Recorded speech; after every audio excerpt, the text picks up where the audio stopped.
नमस्कार, मी रेणुका. न्यूज 18 लोकमतच्या या फेसबुक आणि युट्यूब लाईव्हमध्ये तुम्हा सगळ्यांचं स्वागत. आजचा विषय अत्यंत महत्त्वाचा आहे, कारण मुख्यमंत्री वैद्यकीय सहायता निधी नेमका कसा मिळवावा या विषयाचं आपण बोलणार आहोत आणि याविषयी आपण माहिती जाणून घेणार आहोत. कारण राज्य सरकार सध्या या वैद्यकीय कक्षाकडे महत्वाकांक्षी उपक्रम म्हणून बघितलं जात आहे या कक्षाकडे, आणि वेगवेगळ्या माध्यमातून उपाययोजना कोणकोणत्या आहेत, सुविधा कोणकोणत्या आपल्यासाठी उपलब्ध आहेत आणि त्याची माहिती कशी करून घ्यायची या सगळ्याविषयी आपण बोलणार आहोत. कारण जास्तीत जास्त रुग्णांपर्यंत ही मदत पोहोचावी यासाठी तब्बल 20,000पेक्षा जास्त त्यांच्यावर उपचार सुविधा सध्या उपलब्ध आहेत.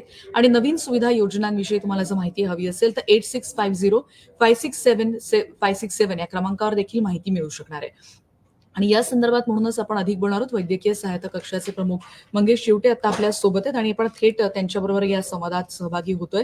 जाणून घेऊया त्या नेमक्या योजना काय काय आहेत आणि त्याच्यासाठी कशा रीतीने त्यांचा कक्ष प्रयत्न करतोय. थेट जाऊयात आणि आपण त्यांचं स्वागत करूयात. मंगेशजी, तुमचं खूप खूप स्वागत. नमस्कार. नमस्कार.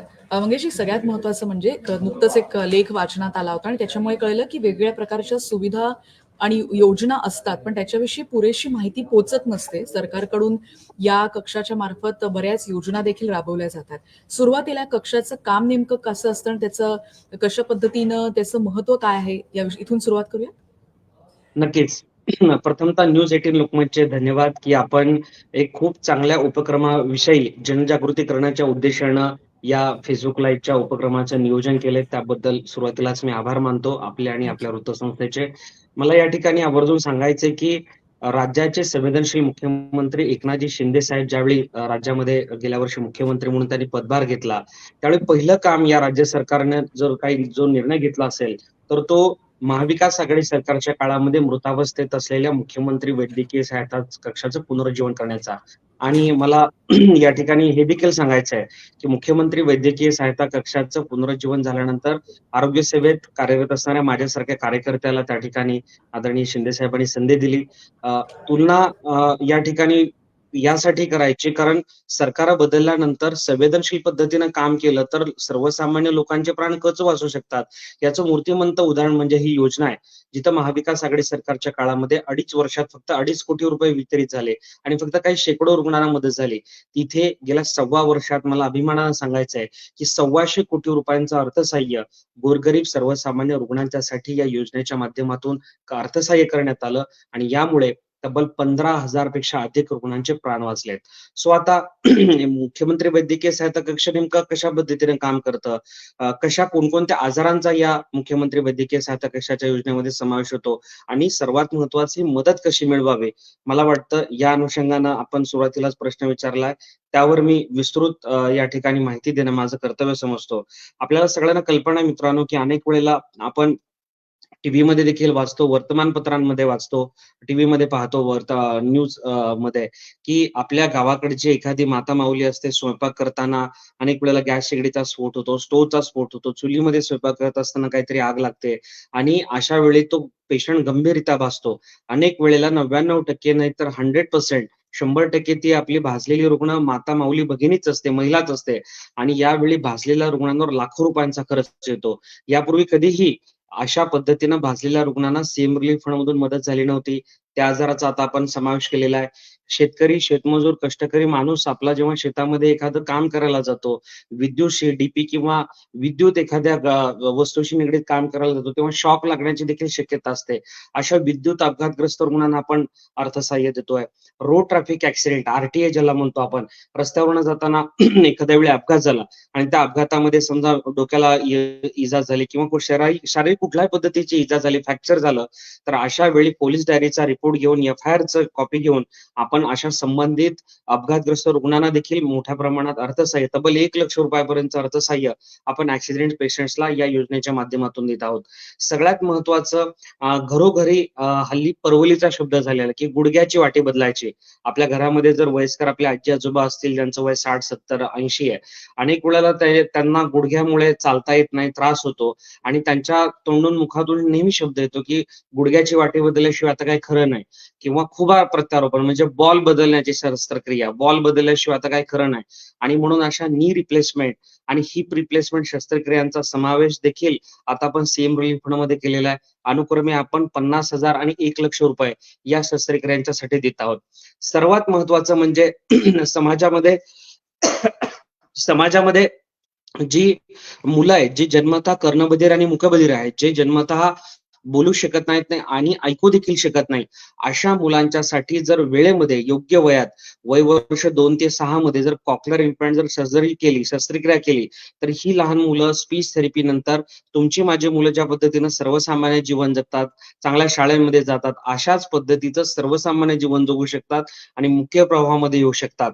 आणि म्हणून वय वर्ष 2 ते 6 मध्ये या कॉक्लिअर इम्प्लांटच्या शस्त्रक्रिया ज्या ज्या मुलांना करणं आवश्यक आहे, अशा सगळ्या मुलांच्यासाठी आपण तब्बल 2,00,000 रुपये या योजनेच्या माध्यमातून देत आहोत. मला या ठिकाणी मला आवर्जून सांगायचंय की मुख्यमंत्री वैद्यकीय सहायता योजनेची सर्वात मोठी उपलब्धी जर काय असेल, तर ह्या कॉक्लिअर इम्प्लांटच्या सर्जरीज आहेत. मला अभिमानाने या ठिकाणी सांगायचंय की गेल्या 1.25 वर्षामध्ये 250 लहान मुलांच्या कॉक्लिअर इम्प्लांटच्या सर्जरीज या वैद्यकीय मदत कक्षाच्या माध्यमातून पार पडलेल्या आहेत आणि ही 250 मूकबधीर मुलं आता बोलू लागली आहेत, ऐकू लागली आहेत आणि सर्वसामान्य जीवन जगू लागली आहेत. सो अशा मुलांच्यासाठी देखील आपण अर्थसहाय्य करतोय.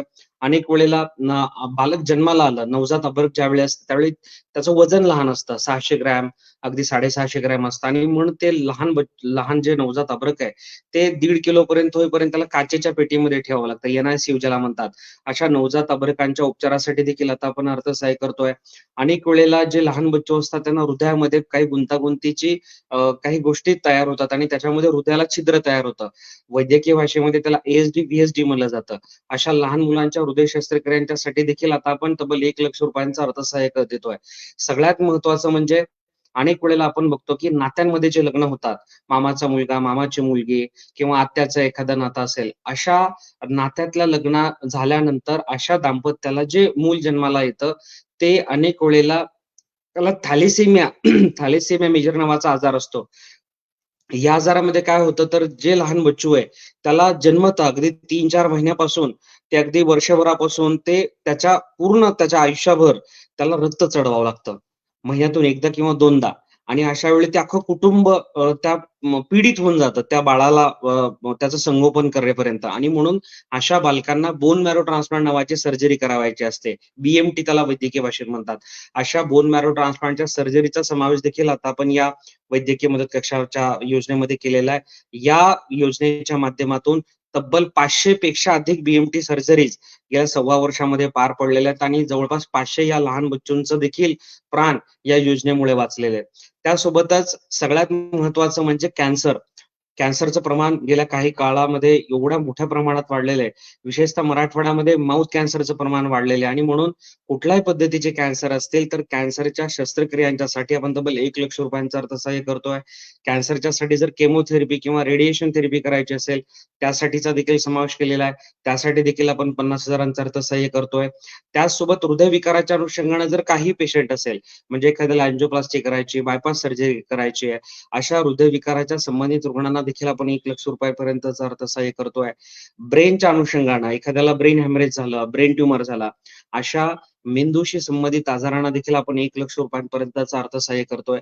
आणि सगळ्यात शेवटी ट्रान्सप्लांट पेशंट्स डायलिसिस म्हणजे ज्यावेळेला आपल्या शरीरातले किडनी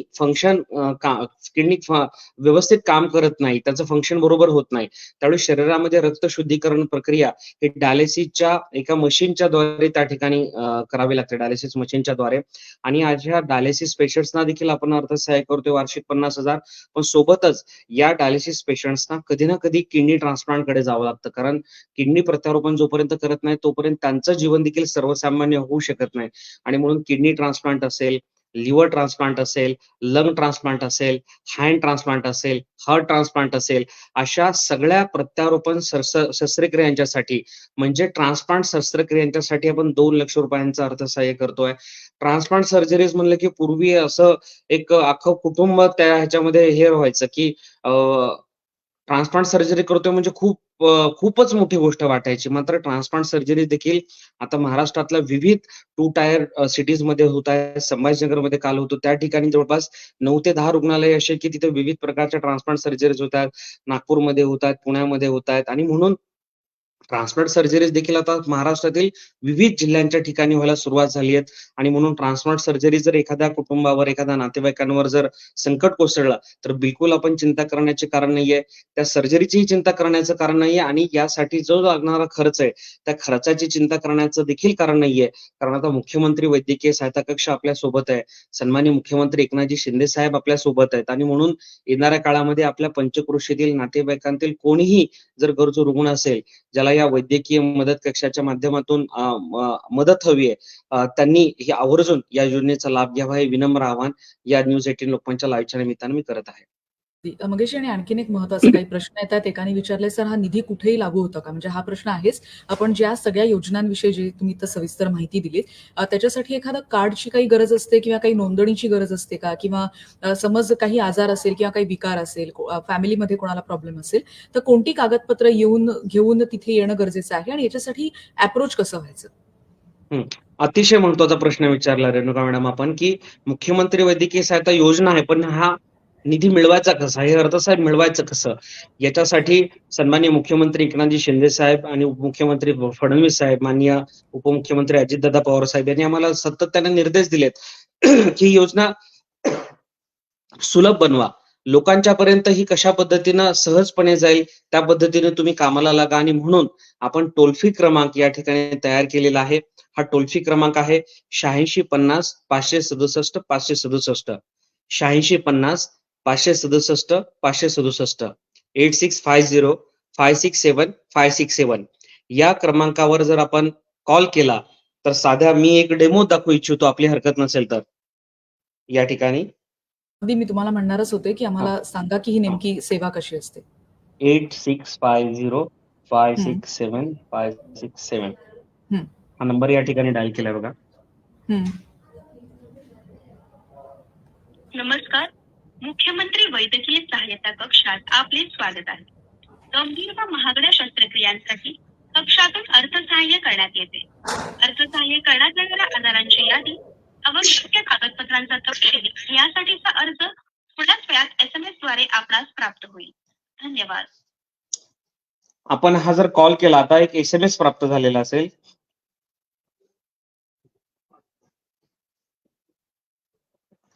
एट 8650567567 या नंबरवर कॉल केला की तुम्हाला एक SMS त्या ठिकाणी प्राप्त होतो. या SMS वर जर आपण गेलात तर लगेच आपल्याला मुख्यमंत्री वैद्यकीय सहायता निधीची जी लिंक आहे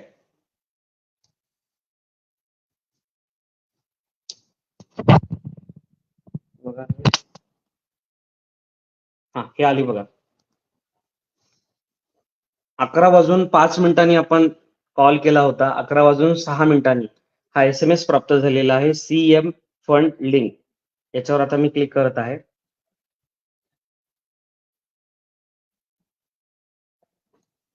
CMRF चा फॉर्म हा मोबाईलवर प्राप्त या ठिकाणी झालेला. जर तुम्ही बघत असाल हा फॉर्म, हा अशा पद्धतीने आपल्याला मोबाईलवर प्राप्त होतो. याची प्रिंट आउट काढायची, हा डाउनलोड करून प्रिंट आउट काढायची.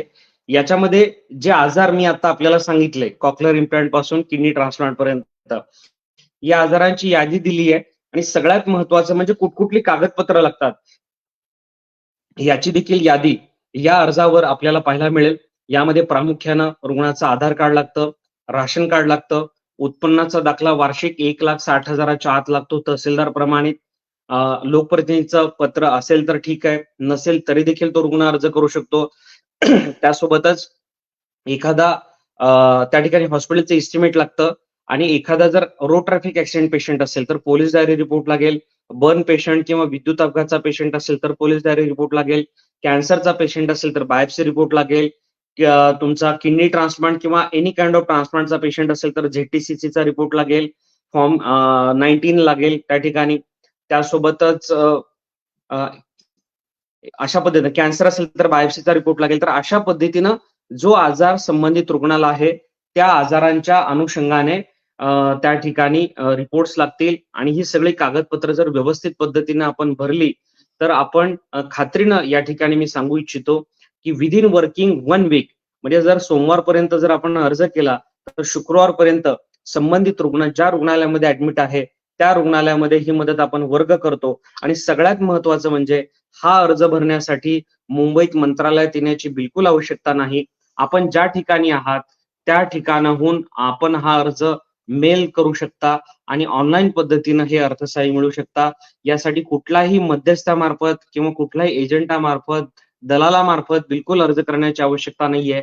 मुख्यमंत्री वैद्यकीय सहायता कक्षामधून अर्थसहाय्य मिळवण्याची प्रक्रिया संपूर्णतः निशुल्क आहे. याच्यासाठी कुठल्याही पद्धतीचा आर्थिक चार्ज त्या ठिकाणी, कुठल्याही पद्धतीची फी नाहीये. आणि म्हणून याची माहिती जास्तीत जास्त लोकांपर्यंत आपण पोहोचवायला पाहिजे की ही पूर्णतः निशुल्क योजना आहे आणि या योजनेचा लाभ निर्धन घटकातील किंवा आर्थिक दुर्बल घटकातील रुग्ण घेऊ शकतात. मध्यमवर्गीय माणूस देखील या योजनेचा लाभ घेऊ शकतो. समजा एखाद्याच्या घरी किडनी ट्रान्सप्लांट सारखा पेशंट्स असेल, ज्याचा खर्च 10 ते 12 लाख आहे. लिव्हर ट्रान्सप्लांट जर एखाद्याच्या घरी निघालं एखाद्या पेशंटसाठी, त्याचा खर्च 20 ते 22 लाख आहे. आणि अशा वेळी मध्यमवर्गीय कुटुंबाला देखील हा खर्च पेलवत नाही, परवडू शकत नाही. आणि म्हणून मध्यमवर्गीय नागरिक देखील या योजनेचा लाभ घेऊ शकतात आणि आपल्या रुग्णाला बरं करण्यासाठी या योजनेच्या माध्यमातून जे जे काही सर्वतोपरी प्रयत्न आहे ते करू शकतात. मंगेशजी, महत्वाचं तुम्ही म्हणालात की याच्यामध्ये काही लिमिटेशन्स, म्हणजे आता काही वेळेला प्रश्न उपस्थित येतात की उत्पन्न किती असल्यावर, म्हणजे असं नाही की अमुक अमुक विकार आहे, जसं तुम्ही म्हणालात की ही सगळी कागदपत्र आता गरजेची आहेत. पण याला काही लिमिटेशन्स असतात का, किंवा फॉलोअपसाठी जायचं असेल तर पुन्हा रजिस्ट्रेशन करावं लागतं का? का तो काही एक आपण म्हणू शकतो एक आयडी असतो किंवा एक रजिस्टर नंबर असतो, असं काही यामध्ये आहे? नक्कीच. याच्यामध्ये अजून एक मला सांगायचंय. तुम्ही जर मुख्यमंत्री सहायता निधीचा अर्ज केला तर फॉलोअपसाठी तुम्हाला बिलकुल कोणालाही फोन करण्याची किंवा हे करण्याची गरज नाहीये. तुम्ही हा जो नंबर आहे, आता जो आपण CMRFचा जो टोल फ्री क्रमांक आहे, तोच नंबर जर तुम्ही व्हॉट्सअपवर गेला, तोच नंबर तुम्ही व्हॉट्सअपवर गेला आणि जर तुम्ही फक्त हाय टाकलं या नंबरला, तर मुख्यमंत्री वैद्यकीय सहायता कक्षाकडून व्हॉट्सअपवर आपण चॅटबोट तयार केलेला आहे. त्याच्यामध्ये ही सगळी माहिती येणार. तुम्हाला मराठी हवंय की इंग्लिश हवंय? समजा मला मराठी हवंय. मराठीवर क्लिक केलं की अर्जाची स्थिती, आजाराविषयी माहिती आणि नोंदणीकृत रुग्णालय. मगाशी एका प्रेक्षकाने आपल्याला प्रश्न विचारला होता की कुठल्याही हॉस्पिटलमध्ये आपण या योजनेचा लाभ घेऊ शकतो का? तर तसं नाहीये. मुख्यमंत्री वैद्यकीय सहायता कक्षामध्ये जेवढी रुग्णालय अंगीकृत आहेत, जेवढी रुग्णालय एमपॅनल आहेत, तेवढ्याच रुग्णालयांमध्ये आपण या योजनेचा लाभ घेऊ शकतो.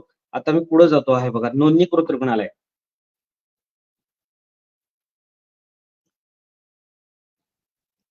जर तुम्ही या नोंदणीकृत रुग्णालयाला जर टाईप केलं तर तुम्हाला परत रिप्लाय त्या ठिकाणी येणार आणि रिप्लाय मध्ये महाराष्ट्रातली जेवढी हॉस्पिटल्स मुख्यमंत्री सहायता निधीमध्ये अंगीकृत आहेत त्याची माहिती या ठिकाणी मिळणार. आजाराविषयी माहिती त्याच्यावरही आपण क्लिक करूयात. हे बघा, आजार कुठल्या आजारांवर अर्थसहाय्य होतं त्याची यादी या ठिकाणी लगेच आली. कॉक्लिअर इम्प्लांट, हृदय प्रत्यारोपण, यकृत प्रत्यारोपण, डायलिसिस, हृदयरोग, गुडघ्याचे प्रत्यारोपण, विद्युत अपघात रुग्ण. नोंदणीकृत रुग्णालयांची यादी देखील या ठिकाणी येईल. अर्जाची स्थिती सगळ्यात शेवटी आणि सर्वात महत्वाचं, अर्जाची स्थिती.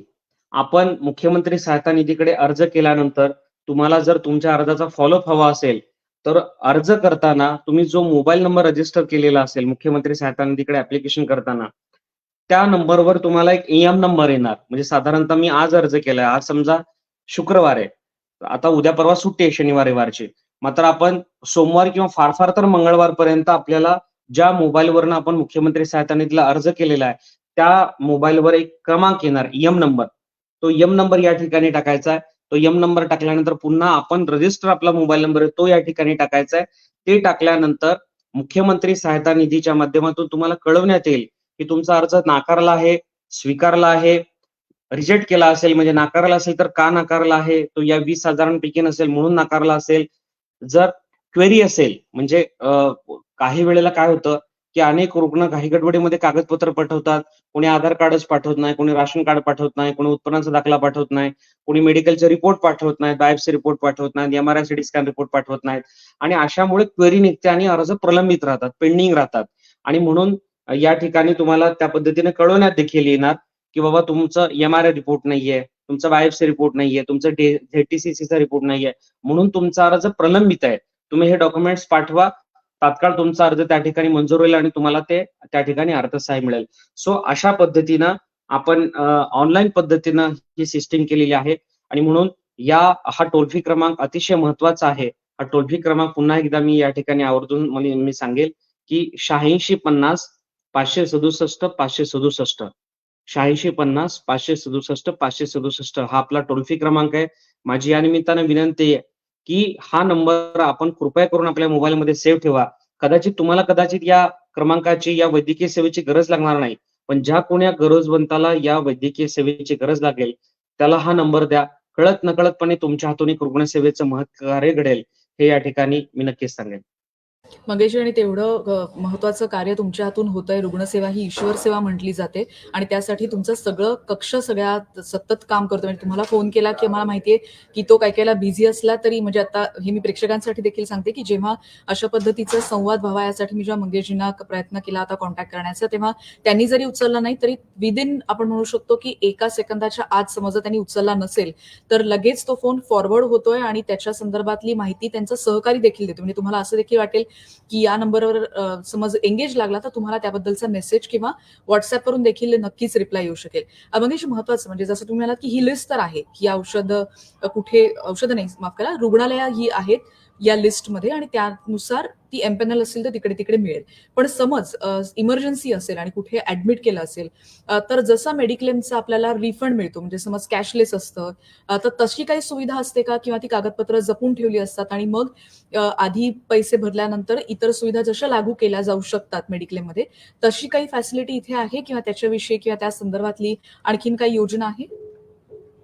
नाही, मला या ठिकाणी सांगायचं आहे, विनंतीपूर्वक मी सगळ्यांना सांगू इच्छितो की मुख्यमंत्री वैद्यकीय सहायता कक्ष ही योजना ही रिएम्बर्समेंट योजना नाही, ही प्रतिपूर्ती. आपला जो पहिला जो क्लॉज आहे तोच या ठिकाणी आपण मेन्शन केलेला आहे की रुग्णालयातून डिस्चार्ज झाल्यानंतर त्या प्रकरणांची शहानिशा करणे शक्य नसल्यामुळे अशा रुग्णांना अर्थसहाय्य करण्यात येत नाही. आणि सगळ्यात महत्वाची आपली एक दुसरी पहिली सूचना आहे की मुख्यमंत्री वैद्यकीय सहायता योजना ही रिएम्बर्समेंट योजना नाही, ही वैद्यकीय खर्चाची प्रतिपूर्ती योजना नाही. त्यामुळे रुग्ण ज्या वेळी हॉस्पिटलमध्ये ऍडमिट असेल त्याच वेळी ही प्रक्रिया करणं आवश्यक आहे. आणि म्हणूनच या योजनेची जनजागृती होणं, मी पुन्हा पुन्हा तोच शब्द आणि तीच विनंती आपल्या माध्यमातून करतोय की मी आता काल संभाजीनगरला होतो. मुख्यमंत्री वैद्यकीय सहायता निधी अंतर्गत 135 रुग्णालय आहेत. त्या रुग्णालयांनी देखील अद्याप पावेतो, म्हणजे तेवढे 135 नाहीत. एकूण मुख्यमंत्री वैद्यकीय सहायता निधी कक्षामध्ये जवळपास 3447 म्हणजे ऑलमोस्ट 3500 रुग्णालय आहेत.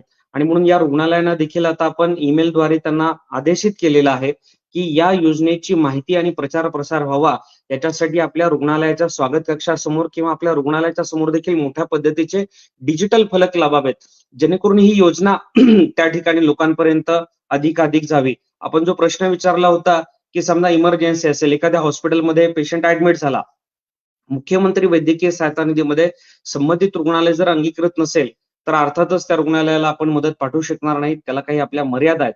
परंतु समजा ते हॉस्पिटल 30 बेडपेक्षा मोठं असेल आणि त्या हॉस्पिटलनी मुख्यमंत्री वैद्यकीय सहायता कक्षाकडे अर्ज केला हॉस्पिटल इम्पॅनलमेंटसाठी या हॉस्पिटल अंगीकृत करण्यासाठी, तर विदिन 1 वीक किंवा मॅक्झिमम एक साधारणतः 10 दिवसांमध्ये संबंधित रुग्णालय आपण मुख्यमंत्री वैद्यकीय सहायता कक्षामध्ये अंगीकृत करून घेऊ शकतो आणि संबंधित जो गरजू रुग्ण त्या ठिकाणी आहे त्याला दिलासा देऊ शकतो. या निमित्तानं भविष्य काळामध्ये त्या हॉस्पिटलमध्ये जे पेशंट ऍडमिट होतील त्यांना देखील या योजनेचा खूप मोठा बेनिफिट मिळू शकेल.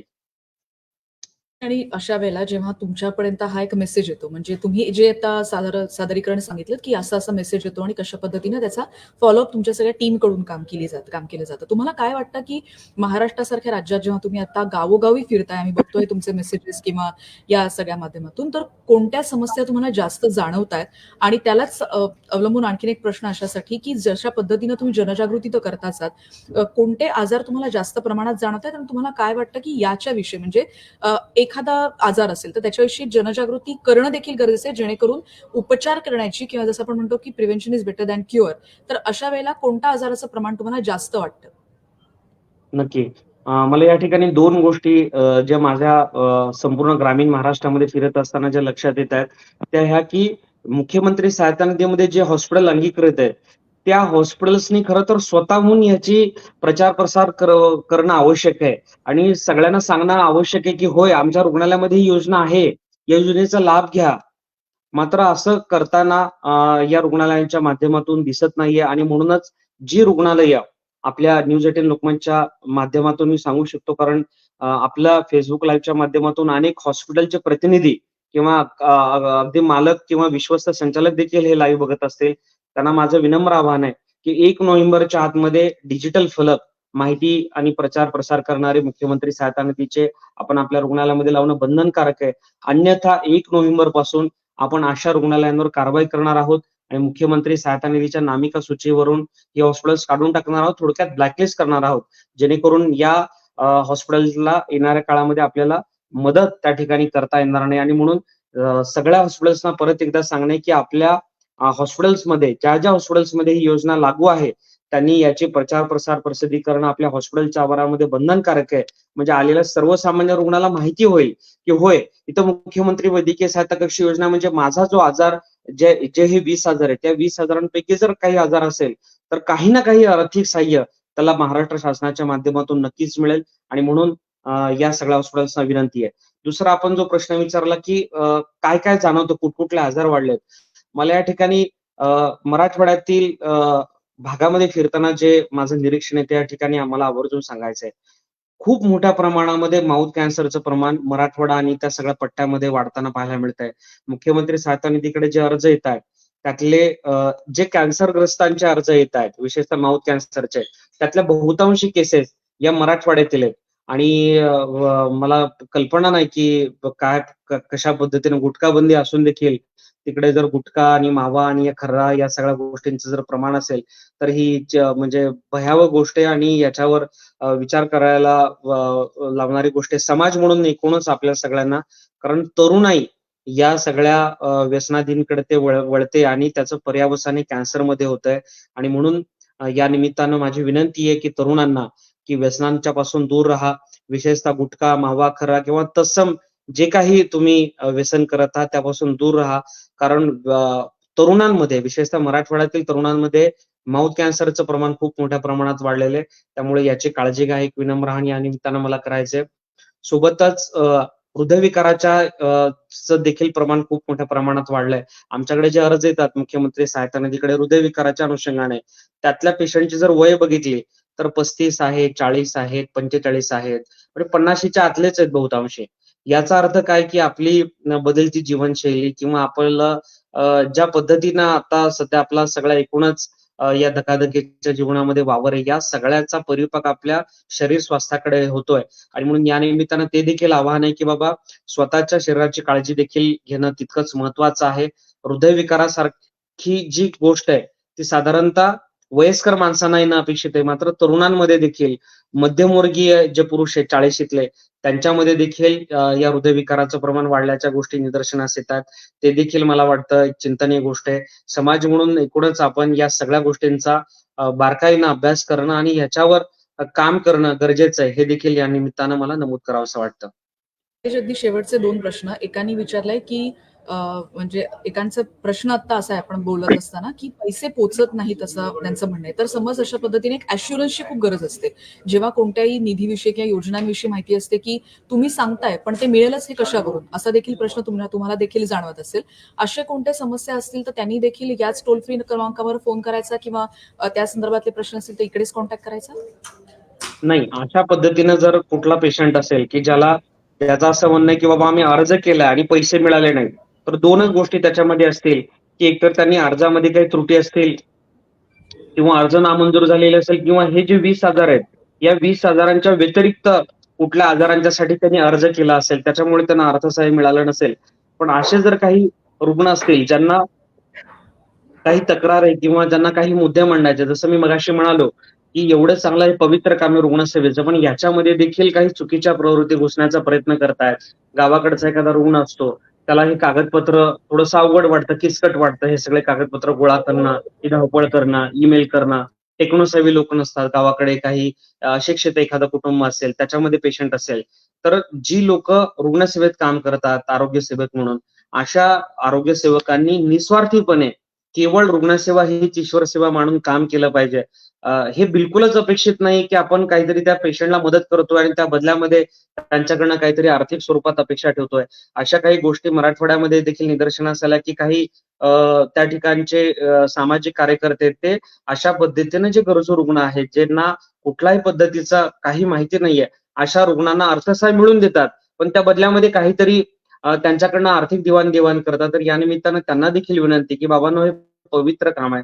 तुम्ही तुमच्या उदरनिर्वाहासाठी कुठल्याही पद्धतीचं दुसरं काम करा. पण या पवित्र कामाला डाग लागेल अशा पद्धतीचं वर्तन करू नका. अगोदरच तो बिचारा रुग्ण खचलेला असतो, पीडित असतो. त्याचं कुटुंब सगळं संकटात असतं आणि अशा वेळी त्याला काहीतरी अर्थसहाय्य मिळवून देण्याच्या नावाखाली जर आपण काही करत असाल, काही त्यांच्याकडनं पैसे उकळत असाल, तर मला वाटते खूप गंभीर गोष्ट आहे. अशांवर आमचा वॉच आहे आणि लवकरच अशा पद्धतीनं काम करणाऱ्या चुकीच्या प्रवृत्तींवर आम्ही पोलीस कारवाई देखील करणार आहोत. लवकरच ते देखील आपल्याला कळेल.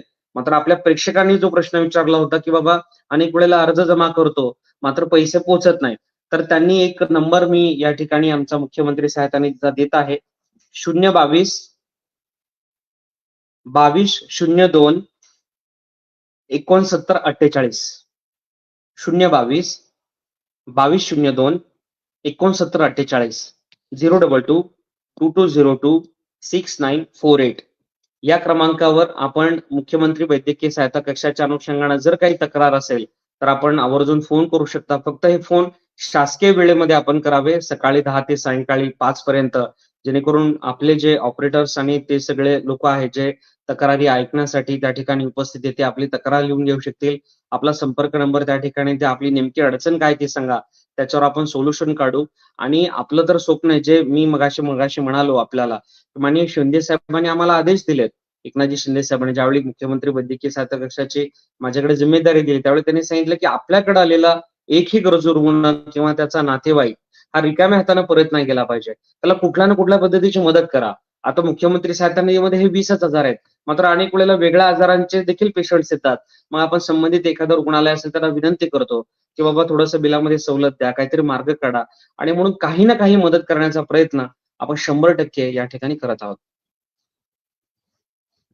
शेवटचा प्रश्न मंगेशजी, की अशा वेळेला तुम्ही सगळ्या अडचणी सांगताय किंवा त्रुटी असतील तेव्हा कदाचित पैसे मिळू शकणार नाहीत किंवा अर्जामध्ये काही त्रुटी असतील, या सगळ्या तुम्ही समस्या सांगितल्यात आणि त्या संदर्भातले 2 क्रमांकही दिलेत. अगदी शेवटचा आणि तुमच्या सगळ्या टीमसाठी खूप महत्त्वाचा प्रश्न, की एखादा मेसेज, एखादा फोन देखील तुमच्यासाठी खूप महत्त्वाचा असतो आणि तुमच्या एका फोन कॉलनी किंवा त्याच्या पुढची यंत्रणा त्यानुसार हलत असते आणि त्यानुसार त्या रुग्णापर्यंत ती मदत पोहोचत असते आणि ते उपचार पोहोचत असतात. ही सगळी टीम नेमकी कशी काम करते, अगदी थोडक्यात सांगाल? मुख्यमंत्री सहायता निधी कक्षामध्ये जवळपास 30 पेक्षा अधिक सहकाऱ्यांची वैद्यकीय सहायकांची आपली टीम आहे. या ठिकाणी मुख्यमंत्री वैद्यकीय सहायता कक्षामध्ये आपले संचालक, सहाय्यक संचालक लेखाधिकारी म्हणून शिरीष पालोजी काम करतात. त्या ठिकाणी अर्चना गावंड आहेत. हॉस्पिटल एम्प्लॉयमेंटच्या काम आणि फॉलोअपसाठी डॉक्टर निलय देशमुख आहेत, स्वरूप आहेत, ऋषिकेश आहे, अशी जवळपास 30 लोकांची टीम अथकपणे या ठिकाणी काम करते. मला अभिमानानं सांगायचंय की गेल्या 3 महिन्यांपासून या सगळ्या टीमने शनिवार रविवारी देखील काम केलेलं आहे. शनिवार रविवारची सुट्टी देखील या ठिकाणी घेतली नाही, कारण अर्जांचं प्रमाण खूप मोठ्या पद्धतीने वाढलंय. जवळपास 200 अर्ज केवळ ईमेलवर येतात आणि शनिवार रविवारी जरी शासकीय सुट्टी असली तरी शनिवार रविवारी देखील गावाकडचा किंवा कुठलाही माणूस ईमेलद्वारे अर्ज करू शकतो. जरी ऑफलाईन मंत्रालयात येऊ नाही शकला तरी गावाकडून कुठूनही घर बसल्या ते अर्ज करू शकतात. अशा पद्धतीनं सरासरी रोजचे 200 ईमेलद्वारे आलेले अर्ज, 200 आलेले ऑफलाईन अर्ज, अशा पद्धतीनं 400 जवळपास अर्ज रोज येतात. आणि म्हणून हे अर्ज लवकरात लवकर निकालात काढण्यासाठी हे सगळे काम करतात. डॉक्टरांची टीम आहे, डॉक्टर ममता मॅडम त्या ठिकाणी बसतात, डॉक्टर प्रवीण बांगर बसतात. आलेल्या सगळ्या अर्जांची वैद्यकीय समिती छाननी करते. त्याच्यामध्ये कुठले आजार बसतात, एक समजा जे आजार बसतात ते अर्ज वेगळे काढले जातात, जे आजार बसत नाही ते अर्ज वेगळे बाजूला काढले जातात. त्यांची कागदपत्र चेक केली जातात, त्यांचे रिपोर्ट चेक केले जातात. त्याच्यानंतर एम नंबर पडला जातो. एम नंबर पडल्यानंतर जे महत्वाची प्रक्रिया आहे की त्या ठिकाणी आपण हॉस्पिटलला फोन करून विचारतो, 2 फोन करतो की बाबा मुख्यमंत्री सहायता कक्षाकडे ह्यांनी अर्ज केलेला आहे, हा खरंच पेशंट तुमच्या रुग्णालयामध्ये ऍडमिट आहे का, असा आपला फोन हॉस्पिटलला जातो. हॉस्पिटलला आपण असे सांगतो की संबंधित रुग्ण ऍडमिट असल्याचा जिओ टॅगचा फोटो आम्हाला पाठवा. जिओ टॅगच्या फोटोमध्ये ठिकाण, वेळ, वार हे ही सगळी माहिती इत्थंभूत येते. त्याच्यामुळे याच्यामध्ये 100% पारदर्शकता आणण्याचा आपण प्रयत्न केला आणि त्याची कारवाई सुरू झाली आहे. जिओ टॅगचा फोटो पेशंटचा आपल्याकडे येतो. आपण परत एकदा पेशंटच्या नातेवाईकांकडे देखील खात्री करतो, की बाबा पेशंट तुमचा ॲडमिट आहे, उपचार चालू आहेत का? आणि ही खात्री, ही माहिती सुसंगत वाटली, तर लगेच आपण या मुख्यमंत्री सहायता कक्षातून अर्थसहाय्य डिस्बर्स करतो. जर माहिती विसंगत आढळली, अनेक वेळेला पेशंट तिथं त्या ठिकाणी नसतो, पेशंट डिस्चार्ज झालेला असतो, डिस्चार्ज होऊन 8-10 दिवस झालेले असतात. असे जर हॉस्पिटलनी आमच्याकडे दिलेल्या माहितीमध्ये आणि रुग्ण किंवा रुग्णाच्या नातेवाईकांनी दिलेल्या माहितीमध्ये जर विसंगती आढळली, तर आपण मुख्यमंत्री वैद्यकीय सहायता कक्षातून अर्थसहाय्य पाठवत नाही. त्यामुळं कदाचित आपल्या मगाशी जो प्रेक्षकाने प्रश्न विचारला असेल, त्यांच्या नातेवाईकांच्या अनुषंगाने कदाचित अशीही घटना झाल्याची शक्यता नाकारता येत नाही. आणि म्हणून ही सगळी सुसूत्रता आणण्यासाठी जवळपास 30 वैद्यकीय सहाय्यक या ठिकाणी दिवस-रात्र मेहनत करतायत आणि म्हणून या सगळ्या वैद्यकीय मदत कक्षाच्या सगळ्यात चांगल्या कार्याचं श्रेय मी माझ्या या सगळ्या सहकाऱ्यांना आणि वैद्यकीय सहाय्यकांना देतो. अगदी जसं तुम्ही म्हणालात की ईमेलवर इतक्या मोठ्या प्रमाणाचे अर्ज येत असतील, तर या सगळ्या दिवसभरात जी तुमची टीम सतत फोन रिसीव्ह करत असते, मेसेज आणि ईमेल रिसीव्ह करत असेल, तर एका दिवसात साधारण किती लोक तुमच्यापर्यंत पोहोचतायत? सध्याचं प्रमाण काय आणि 3 महिन्यांपूर्वी आता ते किती? लाईव्ह आता चालू असताना मी आता जस्ट चेक केलं, 27 मिस कॉल मला पडलेले आहेत. आता जवळपास आता हे परत 12. मगाशी 27 आणि हे 12. हे जर तुम्ही बघत असाल, हं. 27 आणि 12 31 मिस कॉल जवळपास आलेले आहेत. म्हणजे सरासरी तुम्ही अंदाज लावू शकता एवढे कॉल येतात आणि जे मला एकट्याला शक्य नाहीये कॉल करणं, उचलणं. त्याच्यामुळे आपण ही सगळी सिस्टीम केली आणि माझे सगळे सहकारी देखील त्यांना देखील तेवढेच फोन येत आहेत. त्याच्यामुळे या ठिकाणी मला अजून एक नम्रपणे सांगायचं की अनेक वेळेला अनेक नाराजी देखील व्यक्त करतात, की बाबा तुम्ही फोन उचलत नाहीये, वेळेवर आम्हाला रिप्लाय देत नाहीये. तर त्याचं हे कारण आहे. सतत एवढे मोठ्या प्रमाणामध्ये आमच्या सगळ्या सहकाऱ्यांना मला तर येताच आहेत. पण मला जेवढे कॉल येत आहेत पेशंटचे तेवढेच नातेवाईकांना येतात आणि म्हणून माझी सहकाऱ्यांना आणि सगळ्यात महत्वाचं काय जे कॉल येत आहेत ना, त्यातले 50% कॉल हे पेशंटच्या फॉलोअपसाठी येत आहेत, की आमचा हा अर्ज क्रमांक आहे आणि आम्हाला फॉलोअप द्या. तर माझी नम्र विनंती आहे, की फॉलोअपसाठी आपण जी सिस्टीम चालू केलेली आहे, टोल फ्री क्रमांकावर जर तुम्ही गेला आणि WhatsAppला हाय पाठवलं, तर तुम्हाला फॉलोअप त्या ठिकाणी मिळेल. फोन आम्हाला तुम्ही फोन कशासाठी करा, कुठली मेडिकल इमर्जन्सी आहे, पेशंटला ऍडमिट करायचंय किंवा काही क्वेरी असेल, क्वेरीच्या अनुषंगानं काही करायचंय. फक्त फॉलोअपसाठी जर तुम्ही आम्हाला फोन करायला लागला तर रोजचे 400 अर्ज त्या ठिकाणी येत आहेत.